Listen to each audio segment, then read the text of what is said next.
This time I'm headed out into the remote part of the state to see some beautiful desert views and wilderness areas. That's all coming up right now on Wild Nevada. Support for PBS Reno and Wild Nevada comes in part from the William N. Pennington Foundation. Bill Pennington was an entrepreneur, philanthropist, and gaming pioneer who built a legacy of community service in Nevada. And by Thelma B. and Thomas P. Hart Foundation, Christine Perry, Margaret Burback, Mark and Susan Herron, in memory of Sue McDowell, Lloyd Rogers and Gaia Brown, Stanley and Neela Schumacher, and by individual members.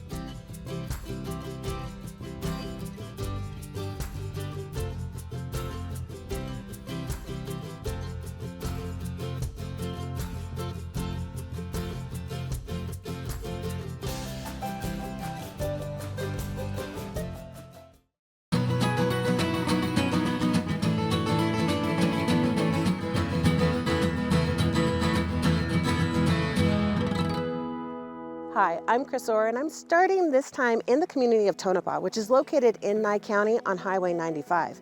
But this is just a starting point because I'm actually headed out into the desert to enjoy lands with wilderness characteristics in Esmeralda County. Now, I've got a travel companion waiting for me, so I better get going.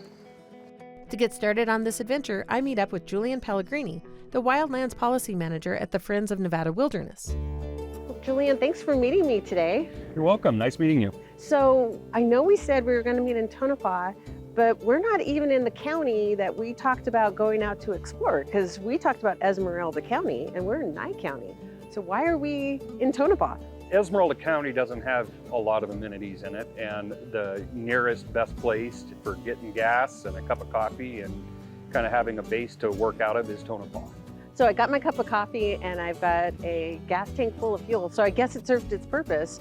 But I know we've got a lot to see in Esmeralda County. What are we going for?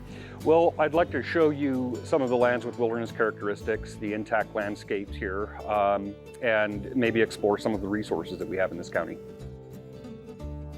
You know, I know that I've probably been in the area, but never out into this area. So I'm excited to get out there and explore. And I'm guessing I'm not the only person that this is new to. Yeah, that's correct. Most people who explore Esmeralda County do so from the highway on their way to Vegas or to Reno up north. You get off the highway a couple of miles and the place is really pretty spectacular.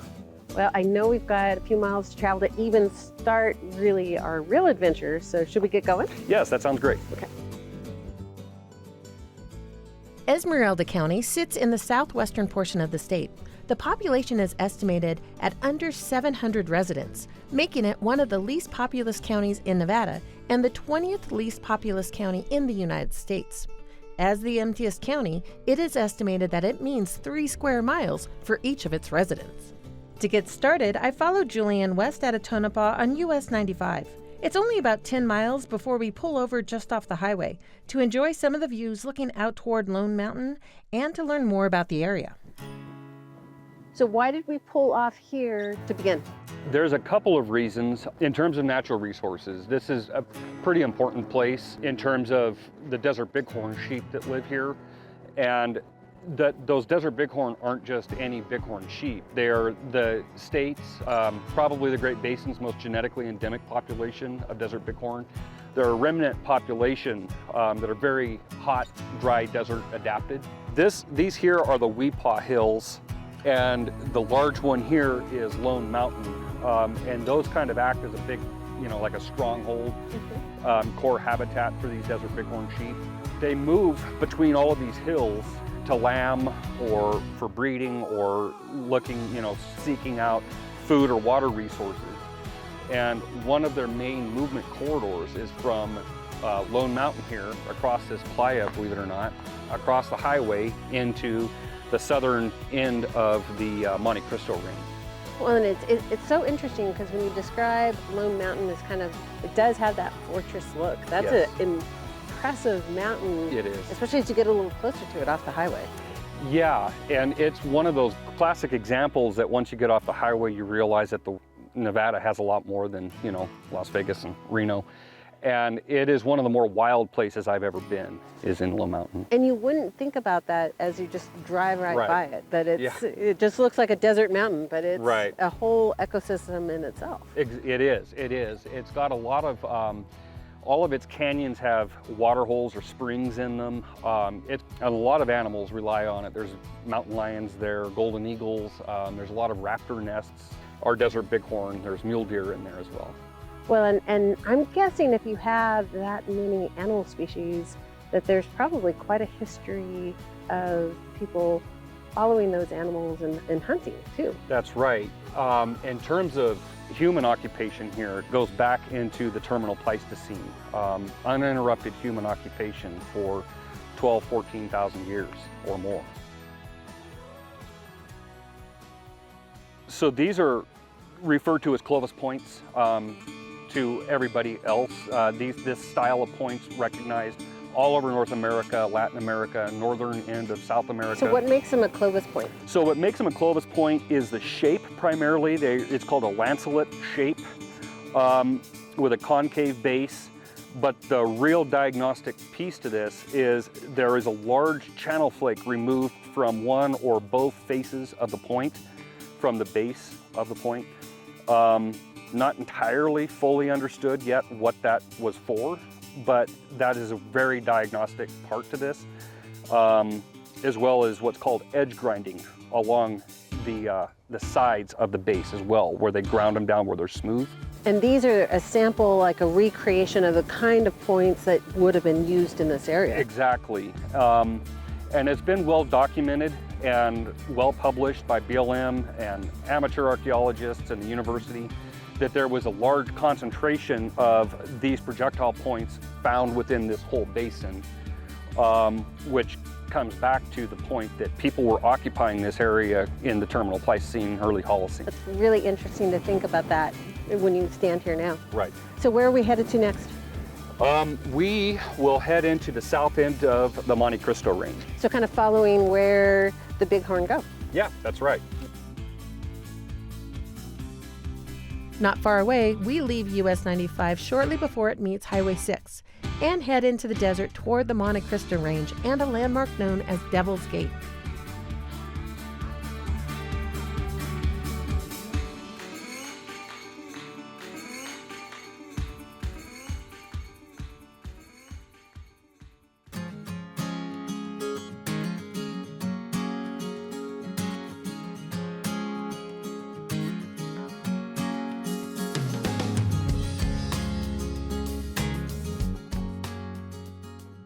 Jillian, this is gorgeous. This is really striking. Just in a little bit of highway drive, it's opened up amazingly. Yeah, this is a classic example of as soon as you get off the highway, you realize that Nevada's got a lot more. Well, and you see those colors from the road, but when you get into it, you don't realize how deep and how colorful and how rich it is. So what are we looking at that makes all of this? So it's a lot of mineral deposition. The reds, you have a lot of iron oxide or red ochre. There's a lot of greens and a lot of white. There's some diatomaceous earth here.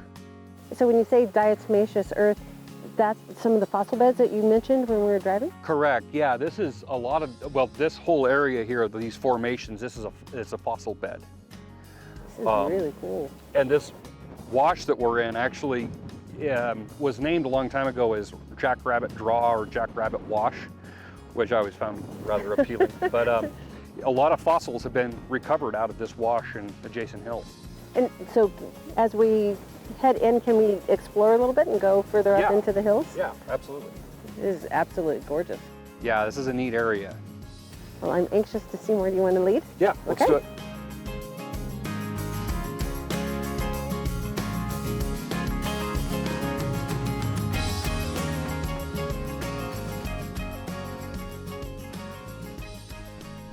This area is fascinating. It's rugged and scenic and full of surprising and wondrous geological features.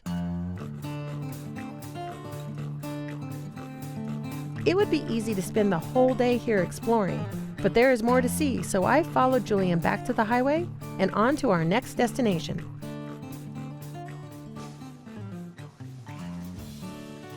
From Highway 95, we drive west on Highway 6 for approximately 6 miles, before heading south on State Route 773 for 10 miles.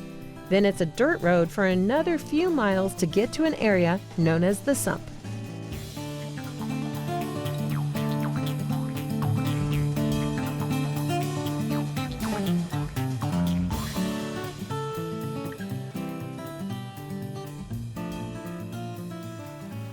This is so cool. Yeah, it's unique. It's interesting because you hear a name like the Sump, and I know years and years ago, I came one other time. It's such a kind of unattractive name for a really dynamic, striking landscape. It is, yeah. I've always been kind of curious of the name, and it doesn't seem as flattering as the actual place is, but there was a type specimen of a species of Gomphotherium, or early elephant. I was going to say, Gomphotherium, that's a new term for me. Yeah. They were a little smaller. They weren't like a big woolly mammoth. But yeah, the type specimen was actually recovered here, and there's a paper published on it. Well, and it's just a beautiful location, and it's interesting because you think of one of these areas with layered rock and erosion, and yet it's so different from the one we just left up in the Monte Cristos. Yeah, these areas at a distance kind of appear the same, but once you get into them, they're very unique. Can we get out and explore a little bit? Yeah, let's do that. Maybe we can find our own elephant fossil. Let's try to find an elephant. The unique beauty of the Sump is counter to its unfortunate name. It is an otherworldly landscape of eroded clay spires, fossilized wood, and colorful rocks that invites exploration and wonder.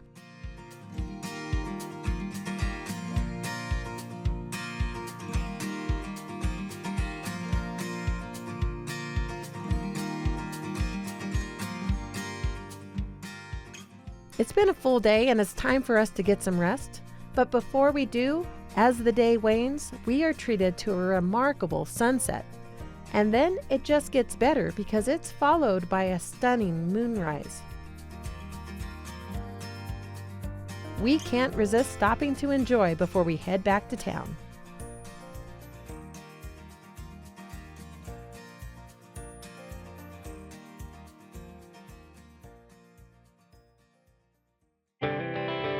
The next morning, we're headed deeper into Esmeralda County. As we head out, Julian and I make a stop to observe a geological feature called desert pavement. This is so interesting. It's like a mosaic. It is. It's a natural formation called desert pavement. One of my favorite aspects of this lower desert. They're really old. A lot of these desert pavement patches can be anywhere from tens to hundreds of thousands of years old. How do they form? I mean, why is all of this just rock? So they're a representation of time. And so in these flat plains like this, any precipitation, water, raining, snowing, the water kind of allows some of these rocks to sink down. And you have dirt surface over the top of that, and then you have wind that clears that off. And so just a long period of time of that happening, the dirt kind of comes off the top and rocks keep sinking and then keep locking closer and closer and tighter together. It's interesting because I think some people, you might look and think that it's just kind of a wasteland, but it's beautiful in just its color and its variety. And the sagebrush and the plants almost look like little islands. They do act as islands in a way in terms of the animals that live here, a lot of the rodents and birds as well. But yeah, so a lot of people are more oriented toward like the Sierra Nevadas and that kind of thing. For me, this is paradise. I love the color variety and the variety of rock because I immediately just want to start picking up, and there's so many colors and shapes, and it looks amazingly random, but then as you start to look at it, you realize, especially in the areas where it's so tight, that they fit together perfectly. Yeah. That it's truly as though nature's kind of made its own little jigsaw puzzle. Yeah, and it looks like a puzzle. I've seen tighter or looser desert pavement soils. This area, and why I wanted to show you this area, is because a lot of the desert pavement that exists, at least that I have been able to experience, are more uniform in color and type. This one is different. It's incredibly colorful and really rich in different types of rock. There's a lot of chalcedony here, agate.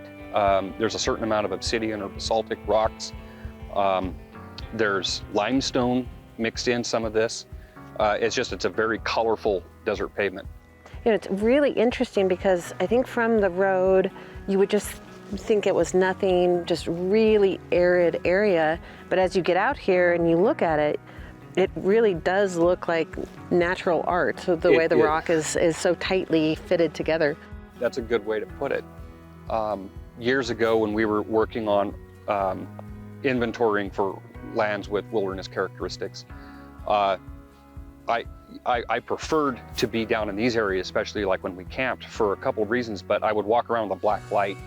And this desert right now is really quiet.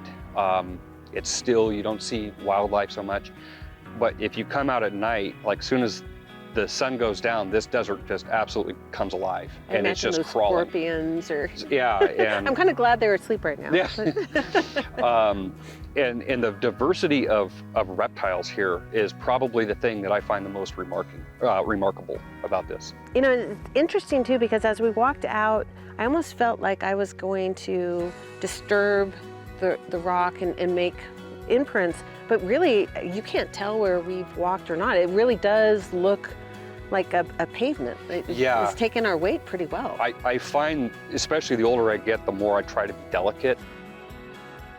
I love the way the light is catching on it though. It just makes me want to go and explore, and it's fascinating again how they fit together. I've even seen a couple of the rocks where they're standing straight up, like vertically placed in the dirt. Yeah, it's peculiar. I don't understand those ones. And they look like a pavement. Oh yeah, and it's funny because I'm like, okay, let's go look at that one over there, and let's go. Yeah, right.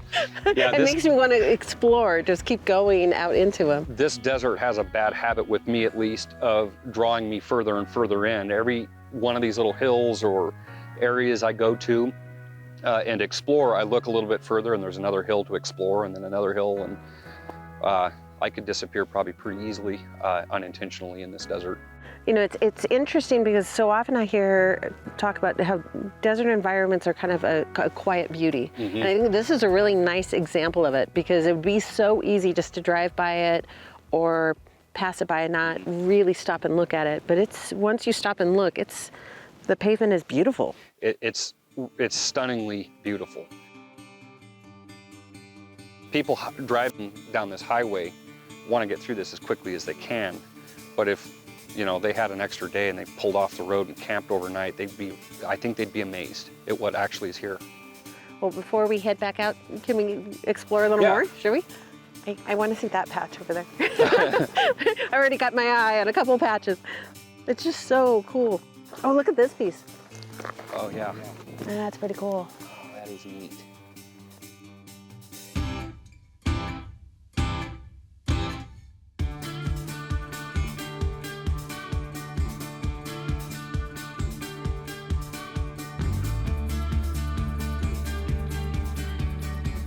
Part of the Friends of the Nevada Wilderness work in Esmeralda County is identifying areas that can be described as lands with wilderness characteristics. This means that they are sufficiently large areas, generally over 5,000 acres, still natural in appearance, and offer outstanding opportunities for solitude or primitive, unconfined recreation. They may also contain ecological, geological, or archaeological features. That describes much of what we've seen and visited during our trip with Julian. Back on the road, we head out toward the historic Immigrant Pass Road.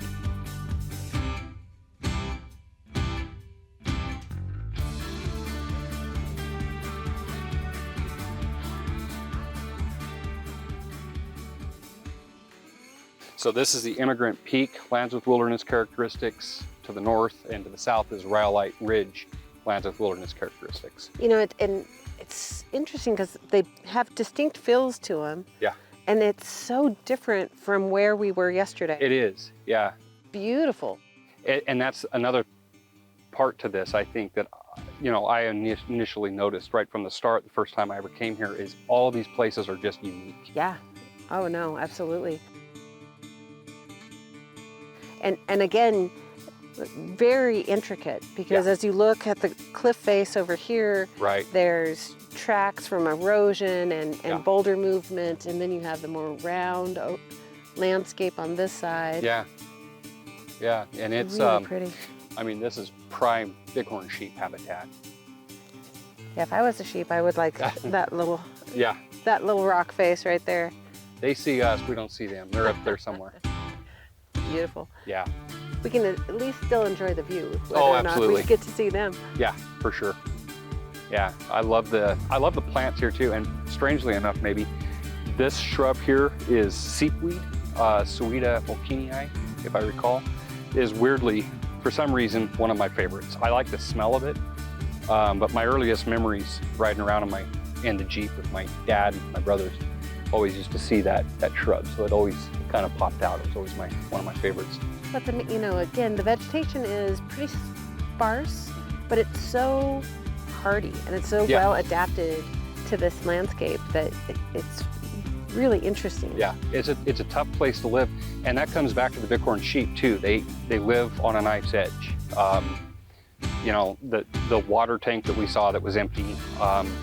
In dry years, when these water holes, the natural ones, dry up, which they do routinely, these animals kind of only have maybe those stock ponds to rely on for their survival, and without them, it's a lot of animals end up dying.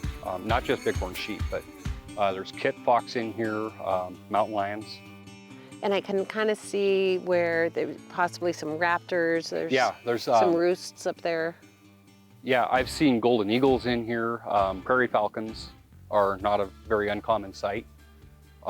Red-tailed hawks, Swainson's hawks. In the winter, you might see a ferruginous hawk fly through. Again, it's very, biologically, biodiversity-wise, it's very rich. It's a beautiful area. Yeah. It's gorgeous.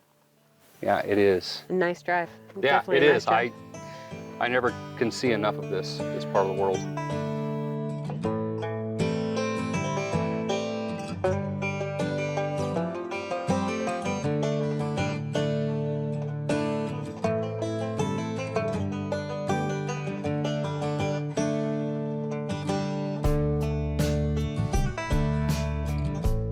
From the striking canyons, we drive down into Fish Lake Valley. This rugged and serene desert landscape is home to rare plants and fish species. One in particular called the tub chub.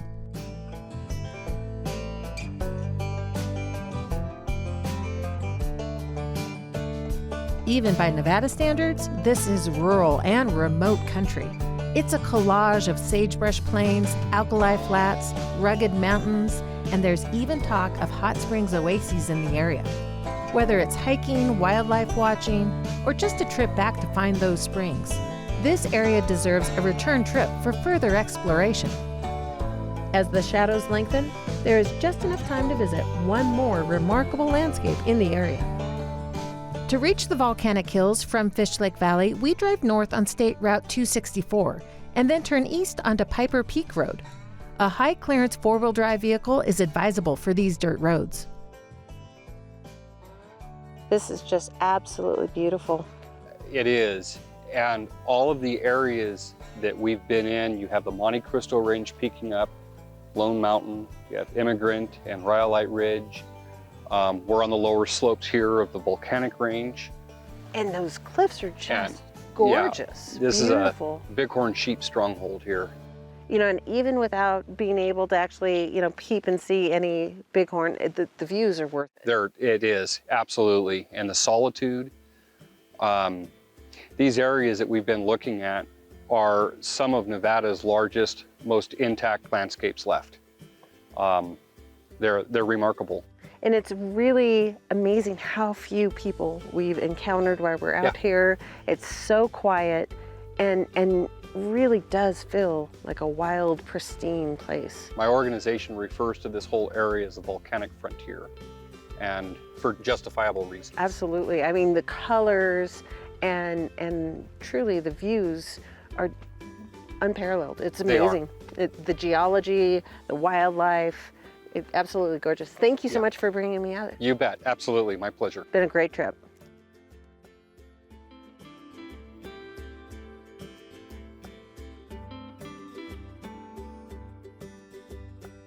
That's all I've got time for in this episode, but it's been really fascinating to get out into the remote areas of Esmeralda County and explore some of these wilderness areas.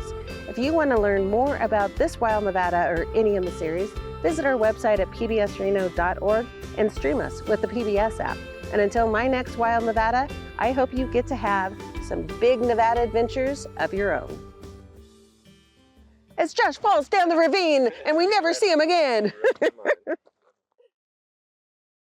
Support for PBS Reno and Wild Nevada comes in part from the William N. Pennington Foundation. Bill Pennington was an entrepreneur, philanthropist, and gaming pioneer who built a legacy of community service in Nevada. And by Thelma B. and Thomas P. Hart Foundation, Christine Perry, Margaret Burback, Mark and Susan Herron, in memory of Sue McDowell, Lloyd Rogers and Gaia Brown, Stanley and Neela Schumacher, and by individual members.